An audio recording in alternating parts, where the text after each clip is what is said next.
तो आज हम एक बड़े ही मज़ेदार टॉपिक पर बात करने वाले हैं।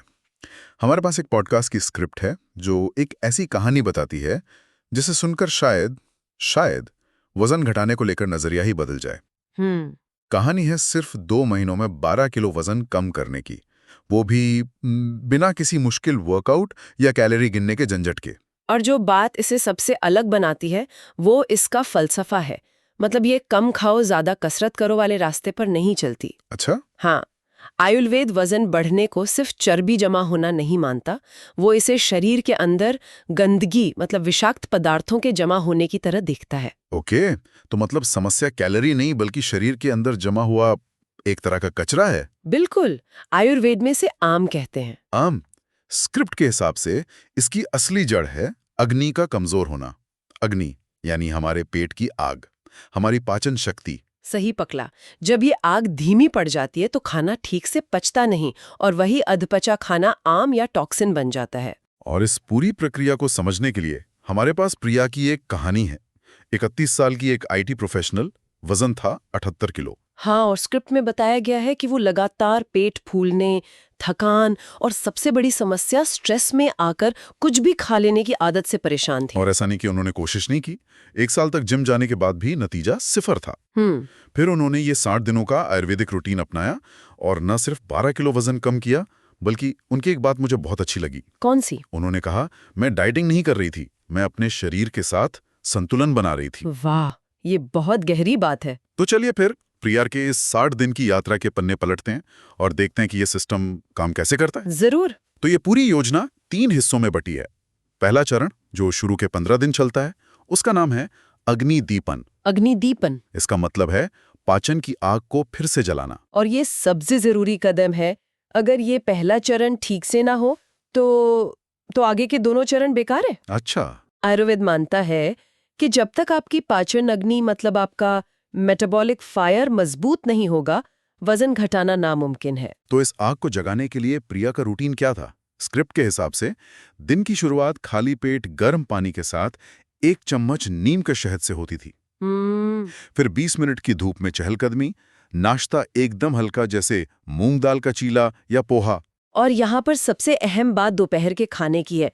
उसे दिन का सबसे भारी भोजन बनाने को कहा गया। हाँ, जिसमें दाल, सब्जी, चावल सब कुछ हो। और रात का खाना शाम 7 बजे से पहले और बिल्कुल हल्का जैसे सूप या खिचड़ी। इस रूटीन में कुछ जड़ी बूटियों की भी बात की गई है, जैसे दोपहर के खाने के बाद आधा चम्मच त्रिकटु चूर्ण। हाँ, त्रिकटु। 1 मिनट, त्रिकुटु, ये तो इसमें तो सौंठ, काली मिर्च, पिपली होती है। ये सब बहुत गर्म तासीर की हैं। बिल्कुल। क्या इससे शरीर में ज्यादा गर्मी या एसिडिटी जैसी कोई समस्या नहीं हो सकती? देखिए, ये सवाल बहुत अच्छा है। सोचिए, अगर कोई आग नमी की वजह से धीमी जल रही हो तो आप उसे फिर से तेज करने के लिए क्या करेंगे? सूखी लकड़ी डालेंगे। हाँ, त्रिकटु वही काम करता है। ये उस धीमी पड़ी बुझती हुई पाचन अग्नि के लिए सूखी लकड़ी की तरह है। ये उसे भड़काता है। अच्छा, तो ये एक तरह का मेटाबॉलिक किकस्टार्टर है, कह सकते हैं। और इसे सही मात्रा में और भरे पेट लेने से एसिडिटी की समस्या नहीं होती। प्रिया का अनुभव कैसा रहा? क्या पहले 15 दिनों में ही उनका वजन गिरने लगा था? नहीं, और यही सबसे दिलचस्प बात है। स्क्रिप्ट में वो बताती हैं कि पहले हफ्ते उनका वजन 1 ग्राम भी कम नहीं हुआ। ओह, तो वो निराश हुई होंगी। थोड़ी सी, लेकिन उन्होंने एक चीज महसूस की। उनका पेट फूलना, जो सालों से उनकी समस्या थी, वो पूरी तरह से गायब हो गया था। अच्छा। उन्हें खाना खाने के बाद भारीपन महसूस होना बंद हो गया था। ये उनके लिए पहला संकेत था कि कुछ अंदर से बदल रहा है। तो पहले 15 दिनों में पाचन की आग को मजबूत कर दिया गया।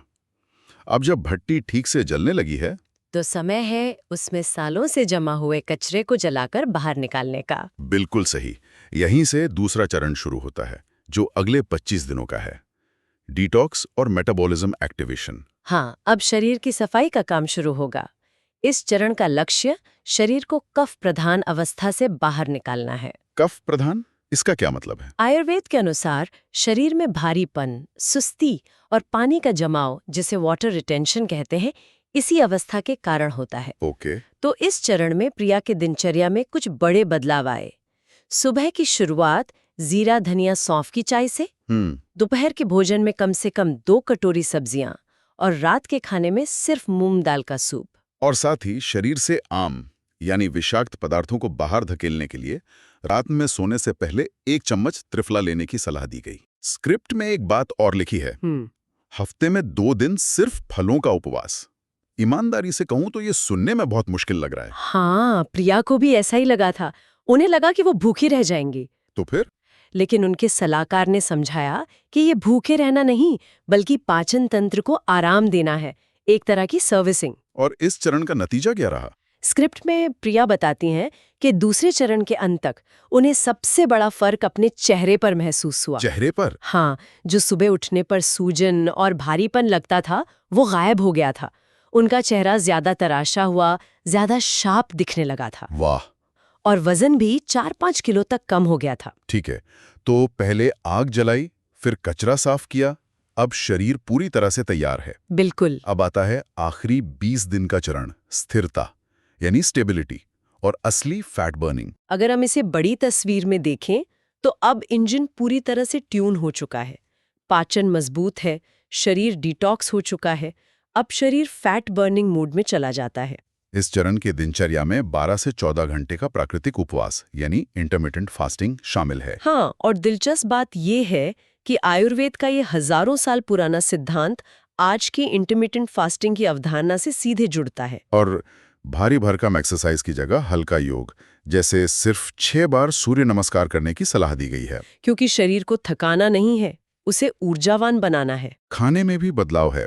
दोपहर के भोजन में बाजरा जैसे मोटे अनाज यानी मिलेट्स को शामिल करने की बात कही गई है। और दिन में 3-4 लीटर गर्म पानी पीने पर जोर है। प्रिया के लिए ये चरण कैसा रहा? स्क्रिप्ट के अनुसार ये उनके लिए सबसे आसान चरण था।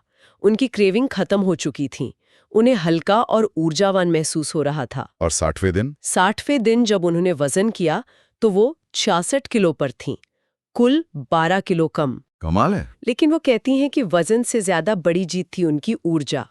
उनका कहना था कि उन्हें वैसा महसूस हो रहा था जैसा वो अपने कॉलेज के दिनों में करती थीं। वाह! तो ये सिर्फ करने वाली चीजों की सूची नहीं है। इस योजना का एक और अहम पहलू है, क्या नहीं करना है। हाँ, और ये आयुर्वेद का मूल सिद्धांत है। कई बार क्या करना है इससे ज्यादा जरूरी ये होता है कि क्या नहीं करना है। इसमें 5 प्रमुख गलतियां बताई गई हैं।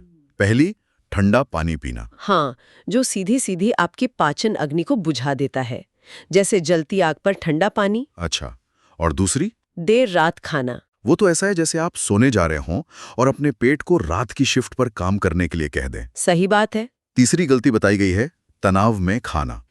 स्ट्रेस ईटिंग, वो शरीर को और ज्यादा तनाव में डालता है। चौथी है चीनी का सेवन और 5वीं, खाली पेट भारी व्यायाम करना। हर एक के पीछे एक ठोस तर्क है। ये शरीर को राह दिखाने के बारे में है, उस पर जोर डालने के बारे में नहीं। इसके साथ ही तेजी से परिणाम पाने के लिए 3 गुप्त नियम भी बताए गए हैं, जो सुनने में बहुत ही मामूली लगते हैं, लेकिन असल में ये छोटी छोटी आदतें ही बड़ा फर्क पैदा करते हैं। पहला नियम है, पानी हमेशा गर्म या गुनगुना पिएं। दूसरा, दोपहर का भोजन दिन का सबसे भारी भोजन रखें। और तीसरा, रात का खाना 250 कैलोरी तक सीमित रखें, बिल्कुल हल्का। और इसके पीछे का विज्ञान सीधा सा है। गर्म पानी पाचन तंत्र को खुला रखता है। दोपहर में पाचन शक्ति चरम पर होती है, तो भारी भोजन भी पच जाता है। तो ये की प्रिया की कहानी और आयुर्वेद का वो 60 दिन का सिस्टम, ये सिर्फ वजन के आंकड़ों का खेल नहीं है। बिल्कुल नहीं, ये अनुशासन और अपने शरीर की भाषा को समझने और उसका सम्मान करने का एक तरीका है। इसका सबसे बड़ा संदेश क्या है? संदेश यही है कि वजन कोई दुश्मन नहीं है, ये बस एक संकेत है कि शरीर का संतुलन बिगड़ गया है। जब आप शरीर को उसकी प्राकृतिक लय में वापस लाते हैं तो वजन जैसी समस्याएं खुद ही ठीक होने लगती हैं। हाँ, ये संतुलन खोजने के बारे में है, खुद को भूखा रखने या सजा देने के बारे में नहीं। स्क्रिप्ट के अंत में एक सवाल है जो सोचने पर मजबूर करता है। अगर प्रिया 2 महीने में 12 किलो वजन कम कर सकती है, तो कोई और क्यों नहीं? और ये एक बहुत गहरा सवाल खड़ा करता है ना। इस पूरी प्रक्रिया को देखने के बाद ये सोचना दिलचस्प है कि हमारे शरीर की जो अपनी एक प्राकृतिक समझ और बुद्धि है, और हमारी जो ये आधुनिक भागदौड़ वाली जीवन शैली है, उसके बीच का संतुलन आखिर खो कहाँ गया है। और शायद ज्यादा जरूरी सवाल ये है कि आयुर्वेद जैसे प्राचीन विज्ञान की मदद से उसे वापस कैसे पाया जा सकता है।